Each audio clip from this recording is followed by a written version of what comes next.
All right, welcome to another deep dive. We always bring you something unique, something a little different. And today we're digging into the Premier League. Specifically, we're taking you behind the curtain at ESPN FC. Yeah, their extra time segment. We've Yeah. got Stevie Nichols, Mario Melchiot, Greg Burley, the whole gang.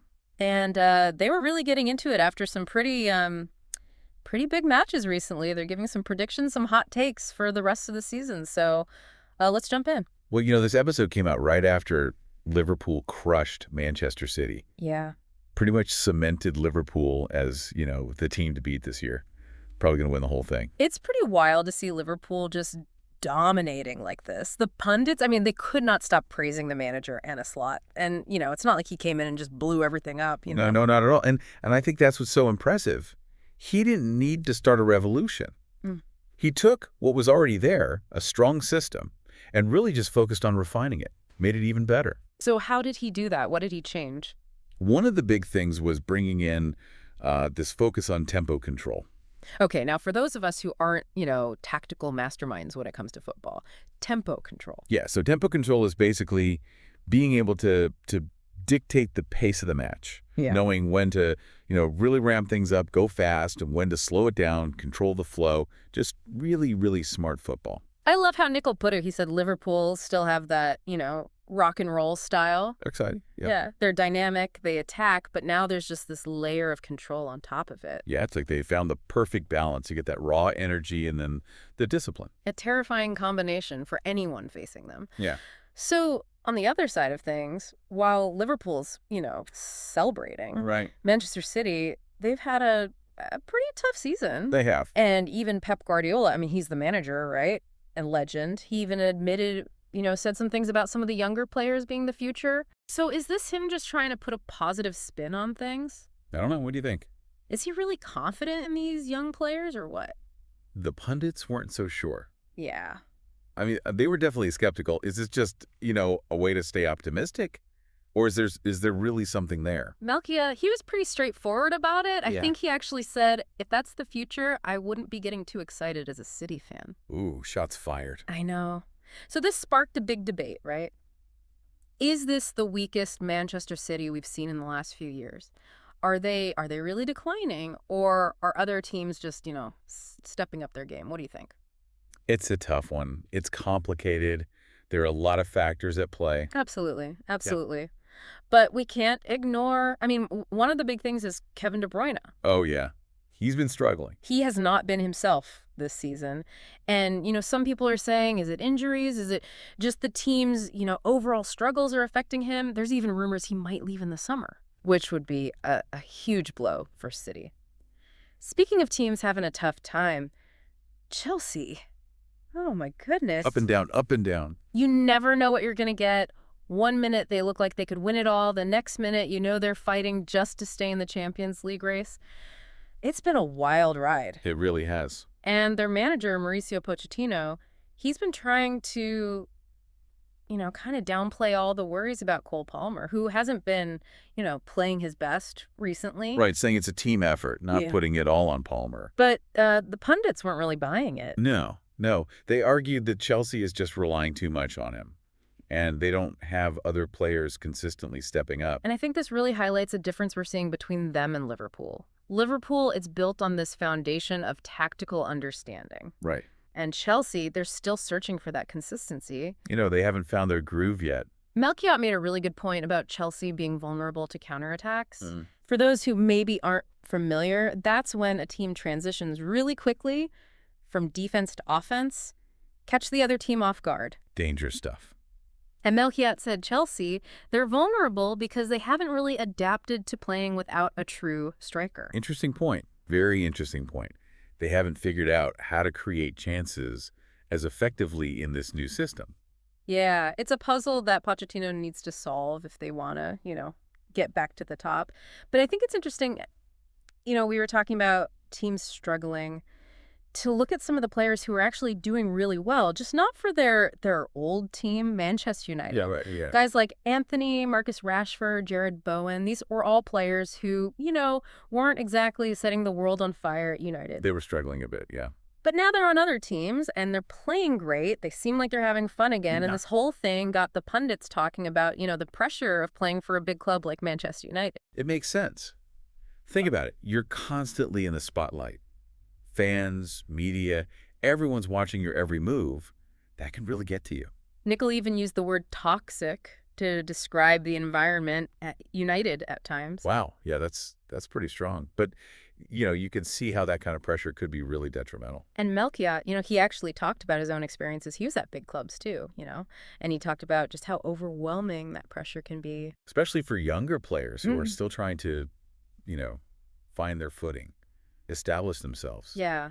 It makes you wonder how much environment and team dynamics really impact a player's, performance, their well-being, their mental state. Absolutely. I think it plays a huge role. Sometimes a change of scenery can make all the difference. A fresh start. So getting back to the ESPN FC episode, things got a little heated, a little spicy when the pundits started debating some of the bigger issues, some of the controversies going on in the league right now. Oh, yeah, they were not holding back. Not at all. Like, for example, is Rodri's absence a legitimate excuse for Manchester City's struggles? Oh, that's a good one. Right. I mean, he's a key midfielder. He's been out injured. Some people say that's the main reason they're having a tough time. It makes sense, but should other players be stepping up? Exactly. That's the debate. Is it a valid excuse, or should they be performing better even without him? And then there was that other debate about who'd be a better manager for Liverpool next season. Oh, yeah. Klopp or Slot. That got heated. Nickel, well, he was firmly in the Slot camp. He argued that his approach, his tactics, they're just more sustainable. Long-term thinking. Yeah. Melchiot, he was a bit more diplomatic. He praised Slot for being adaptable. He pointed out that Slot hasn't just tried to impose a, purely Dutch style on Liverpool, which, to be fair, Dutch managers in the Premier League haven't always had the best track record. It's true. It's true. And they also argued about whether Manchester City's management should keep trusting Guardiola. Oh, yeah. Give him more money, more control after such a difficult season. Tough call. Yeah. I mean, on one hand, the guy's a proven winner. He's done amazing things.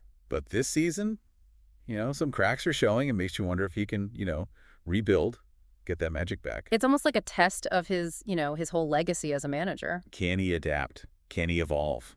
We'll have to wait and see. And, of course, no pundit roundtable would be complete without a good debate about a captain. Oh, right. Virgil van Dijk, the big question. Can he be considered a truly great captain, even though he's not, the most vocal out there? Melchiot said his style's more about leading by example. His performance, how calm he is, how he just inspires his teammates. Exactly. It challenges that whole traditional idea of a captain, right? Yeah. The one who's always yelling, always giving those big speeches. It's a different kind of leadership, maybe a more modern kind. It's true. Leadership comes in different forms. Before we jump into some of the more lighthearted moments from the episode, we should touch on their overall take on the Premier League this season. Yeah, how good has the football actually been? Now, let's just say they weren't exactly, blown away. Not exactly singing its praises. They felt like the overall quality of play hasn't been as high as in past years. Maybe that's why it's been so unpredictable, though. So exciting. That's a good point. No clear dominant force has kept things interesting. But enough with the serious stuff for a minute. Let's have some fun. This is ESPN FC. They always bring the laughs. Oh, absolutely. And this episode did not disappoint. They were talking about victory parades, how crazy things used to get. Sounds like a wild time. Lots of celebrating, lots of camaraderie, and probably a few too many celebratory drinks. Stevie Nicol had this hilarious story about Steve Stone. Apparently, after one parade, he was maybe enjoying himself a little too much, and he was waving to the ocean. I love it. I love it. Just a good reminder that at the end of the day, beneath all the tactics, all the analysis, football is about the passion, the memories, the shared experiences. Absolutely. And then to close it out, they had this just ridiculous question.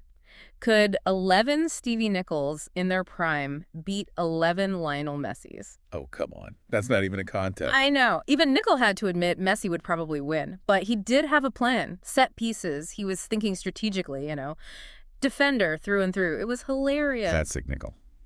So we've heard what the pundits had to say about the individual players, the teams, some of the big controversies, the lighter moments. But what does it all mean? What can we really take away from this deep dive into the Premier League? There's a lot to unpack there. Some really fascinating themes are emerging. And we're going to explore those in part 2 of our deep dive. So we've heard all these opinions about different players and teams. Are there any big themes or takeaways that we can see from this? I think there are definitely some interesting things going on. One theme I keep coming back to is this idea of evolution versus revolution. I like that. Tell me more about that. So we have Liverpool, right? They're doing so well under Anna Slot. But he didn't come in and just change everything. He took what was good and he made it better. Like fine-tuning a really good engine. You don't need to replace the whole thing. I see what you mean. But can that kind of approach, can those small changes really keep up with teams that are totally overhauling things? That's the question, right? And that's where the revolution part comes in. Take Chelsea, for example. They've spent a ton of money on new players. They're trying to transform really quickly. But it's not working perfectly yet. Not yet, no. They haven't really clicked yet. They have all the pieces, but they don't know how to fit them together.